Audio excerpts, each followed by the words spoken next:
teve muitas críticas também em relação a como ela se desdobrou. Por exemplo, o lance das não sei o que coercitivas, o lance prisões coercitivas. Não, é da condução coercitiva. Condução, é verdade, desculpa. O lance de uns vazamentos, assim, não é nem vazamento, mas de... Teve o vazamento de áudios, né?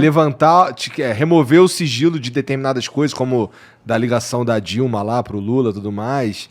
Essas críticas aí que são feitas, aí trazem a mim a seguinte pergunta.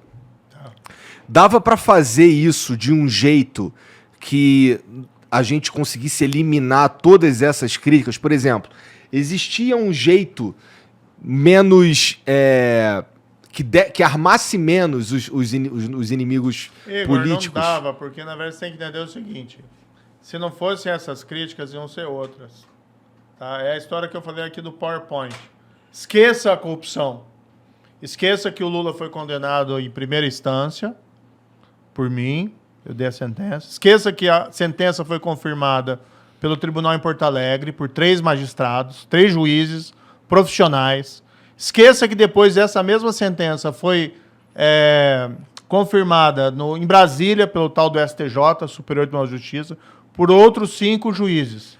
O que interessa não é a corrupção confirmada ali em 3 instâncias. É dizer que a sentença foi dada por mim, que supostamente estaria... Trocando mensagem com os promotores. Trocando mensagem que não tem nada ali. Ninguém fala assim, ó, a mensagem...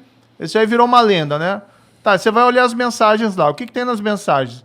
Tem alguém fraudando prova? Não. Tem alguém ocultando prova que o Lula era inocente lá das acusações? Não tem. Tem alguém combinando alguma coisa ilícita? Né? Tem alguém falando assim, ó, vamos fazer isso para prejudicar não sei quem, vamos fazer isso para enganar não sei quem. Não tem nada disso. O que eles pegam é uma narrativa, criam lá uma fantasia. Por que eles querem esquecer? Querem esquecer, por exemplo, que o Lula tinha um sítio, que ele ia toda hora, tinha lá pedalinho, o nome dos netos dele, tinha lá almofada, ele dormia lá dentro do quarto principal, como se fosse dono. O sítio estava em nome de outra pessoa. Tá? E foram lá Odebrecht, OS, reformar o sítio dele. Gastaram lá centenas de milhares de reais, por exemplo. E qual que é a explicação? Você já ouviu alguma explicação do Lula sobre isso? Não, mas assim, eu também percebo, e você vai me desculpar, mas assim, eu entendo, eu acredito, eu pessoalmente, eu acredito que o Lula tá enrolado com o triplex, eu acredito que ele tá enrolado com o sítio, mas não tem o batom na cueca, como diria o Boechat, ou tem? Tipo, como é que a gente liga ele de forma irrefutável? Não dá, né? A gente imagina. Ô Igor, vamos colocar o seguinte: o que é a operação? O que a Operação Lava Jato revelou, tá? Que pegavam a Petrobras, os cargos lá de diretores, que nomeavam os diretores da Petrobras, e os diretores estavam lá com uma missão: arrecadar suborno das empreiteiras que tinham contratos com a Petrobras. Para quem que ia esse suborno? Tá? A ideia originária era que esse suborno fosse para os partidos, para financiamento ilegal, tá, de eleições, e fosse para enriquecimento ilícito dos políticos.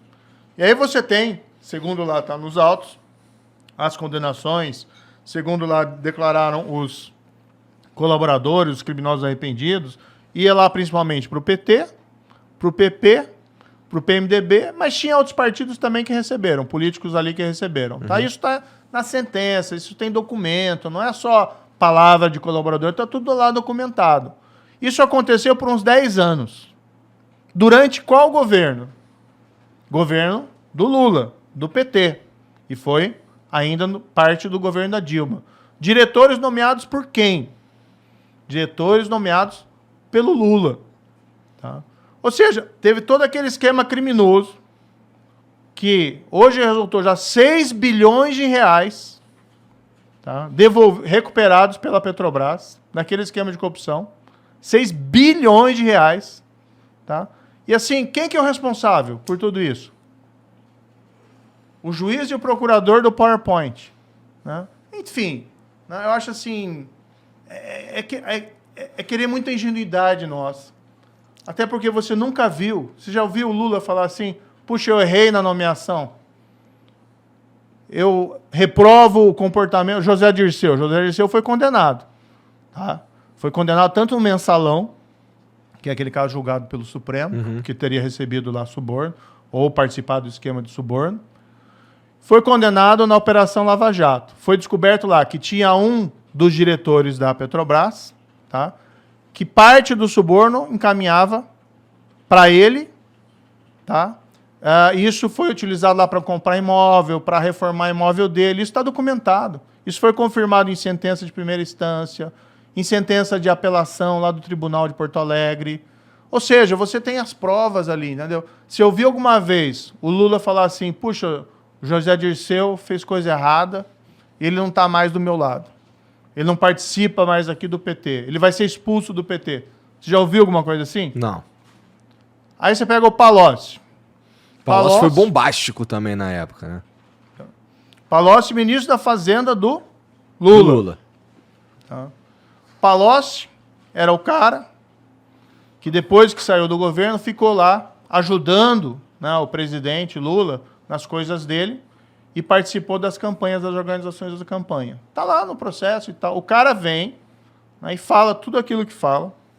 Fala que a Odebrecht tinha disponibilizado uma conta de 200 milhões de reais, tá, para a presidência do PT. Tem uma planilha que foi apreendida lá, a tal do programa italiano. Fala tudo aquilo, é condenado, está provado, tal. Assim, todo mundo no entorno envolvido em corrupção. Você ouviu alguma vez o Lula falar alguma coisa de algum dessas pessoas? Nunca. Assim, se o teu argumento é que é muito difícil que o Lula esteja limpo quando todos os amigos dele, todo mundo que está envolvido no governo dele, todo mundo que está por ali tá sujo, eu concordo contigo. Eu acho que é muito difícil mesmo.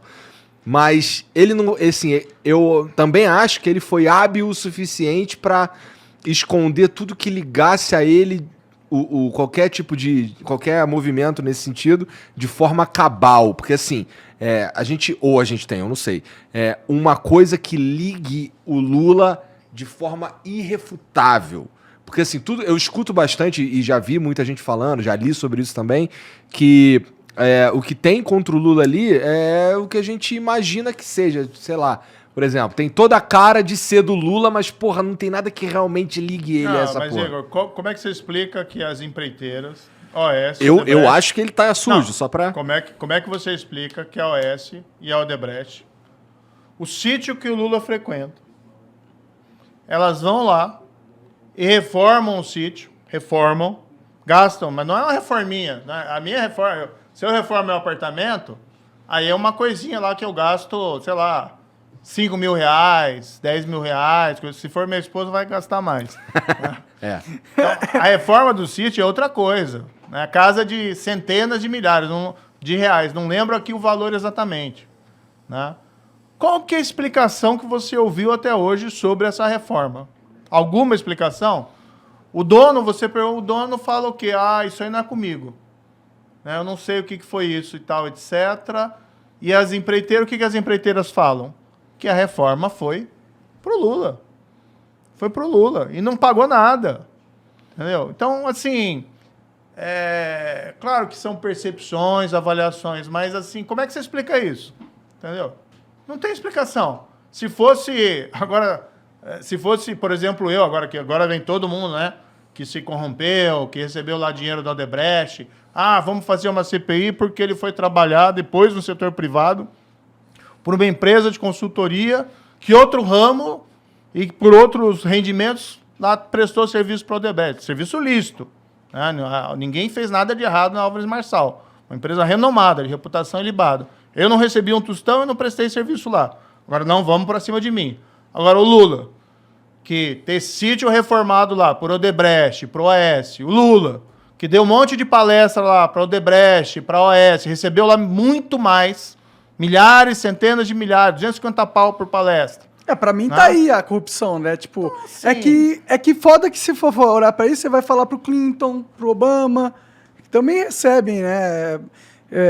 dinheiro pra caralho pra fazer palestra, né? Mas isso teve é coisa algum que esquema de corrupção, de empreiteira junto à Petrobras durante o governo do Clinton? Não, eu só tô falando que eles são muito safo, mano. Eles são muito Eles malandros, cobriram conseguem... as pegadas de um jeito de bandido profissional mesmo, tá ligado? É difícil de pegar, assim, difícil de ligar. Eles tinham na mão uma máquina tão grande, tão poderosa, que ajudou eles de um jeito absurdo. Você tem os depoimentos, você tem os documentos, tem o cara falando, olha, tem o Palocci, por exemplo, falando que era o braço direito do Lula, falando, olha, era dinheiro da Odebrecht que colocou à disposição das campanhas presidenciais do PT, tá lá, e tem um documento apreendido. Não foi o Palocci que apresentou esse documento apareceu durante uma busca e apreensão, né, no celular lá do Marcelo Odebrecht e tá lá, entendeu? E o pessoal faz o cruzamento e vê lá, italiano é a Polícia Federal, relatório da Polícia Federal, italiano é Palocci, amigo, que eles usavam esses codinomes, amigo é Lula, tá? Assim como eles identificam os outros codinomes. Tá lá, é documento, entendeu? Agora, realmente, em crime de corrupção, você não vai tirar uma foto do cara saindo com um saco de dinheiro com um cifrãozinho. Né? Isso aí às vezes rola uns dinheiro na cueca, né? Mas é raro. Na bunda, no cu e tudo mais, né? Não, assim, dizer que o Lula é inocente realmente é forte demais. Cara, eu não... né? Ó, você tá... Bom, a minha opinião pessoal o PT fez um puto esquema de alto poder, né? Poder do partido. Eles corromperam uma porrada de instituição. Eles colocaram um monte de mequetrefe no STF, na minha opinião. E eles tinham um controle quase que absoluto da máquina pública brasileira. E eles enriqueceram pra caralho com isso. Ganharam poder pra caralho com isso. De forma que hoje em dia tirá-los do poder é complicadíssimo. Tanto que a opinião pública parece estar voltando, saindo do antipetismo e voltando para esse sonho, né? Pelo menos na internet, né? E a culpa, cá entre nós, né, é do presidente atual, do Bolsonaro. Puta, pior que é foda, né? Foda que, a gente, tipo, depois de um presidente tão ruim quanto o Lula, a gente tinha que ter um presidente bom. Mas a gente teve um presidente tão ruim quanto o Lula. Aí é foda.